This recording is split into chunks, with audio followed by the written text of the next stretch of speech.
aku mau jelasin masalah eh, apakah koin itu lagi diakumulasi atau gimana.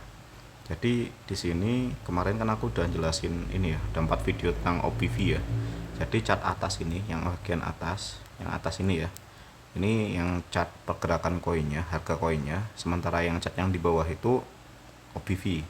Jadi kalau misalkan di situ dilihat dari garis yang nomor satu ya, dilihat yang bagian atasnya ini, kan titiknya di situ ya. Dia tiba-tiba drop jatuh sampai ke angka itu. Kemudian dia naik sampai ke angka 2 ini. Sampai puncak sini tiba-tiba drop lagi. Kan pergerakan koinnya kayak gitu ya, dari nomor 1 ke nomor 2 kemudian nomor 3. Nah, di cat nomor 1 ini, yang garis yang nomor 1 ini, kalau kita lihat OPV-nya, bisa dicek yang cat bawah ya. Itu titiknya itu ya, jatuh banget. Di posisi ini kita belum tahu apakah ini koin akan apa lanjut turun apa enggak. Jadi pas drop pertama kali ini kita nggak bisa menyimpulkan bahwa ini fase akumulasi. Jadi koin kayak gini kalau lagi ngedrop kayak gini, jangan berpikir wah ini murah beli, nggak bisa kayak gitu. Jadi kondisi pertama ini kita belum bisa beli di sini. Kemudian terjadi kenaikan harga sampai ke nomor 2. Kalau kita lihat harganya naik nih, wah apakah memang waduh telat ya kemarin ya, ini kita nggak, wah nyesel lah nggak beli di harga nomor 1 ini. Itu salah ya, pemikiran kayak gitu salah. Kalau misalnya kita berpikir wah kita apa namanya telat beli, itu salah. Kenapa? Kalau kita lihat nomor 1 ke nomor 2 itu kan catnya naik ya, dan secara OPV naik. Kondisi kayak gini itu normal gitu loh. Ini jelas kan, kalau harga naik kan pasti ada pembelian. Jadi hal ini wajar gitu loh.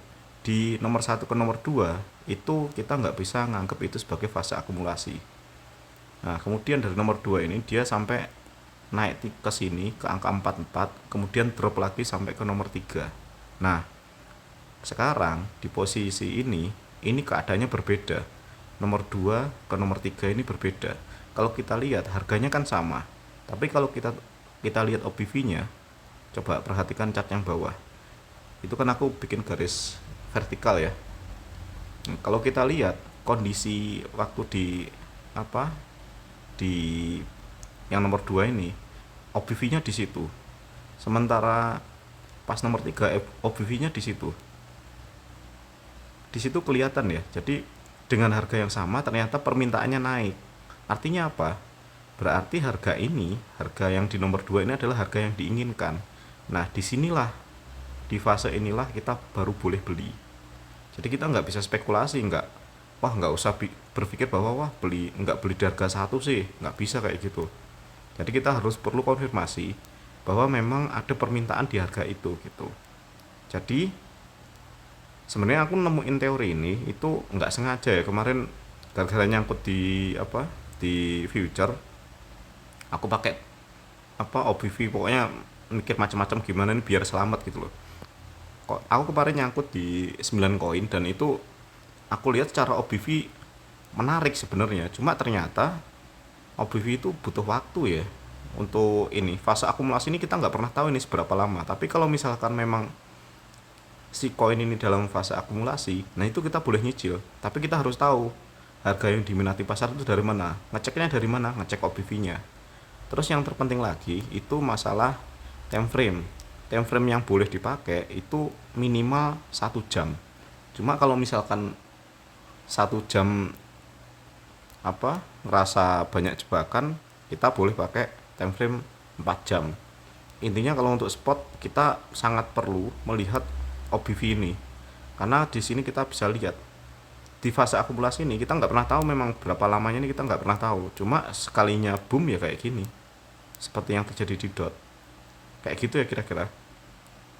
Aku mau tunjukin lagi koin One. Kemarin saya nyangkut di One.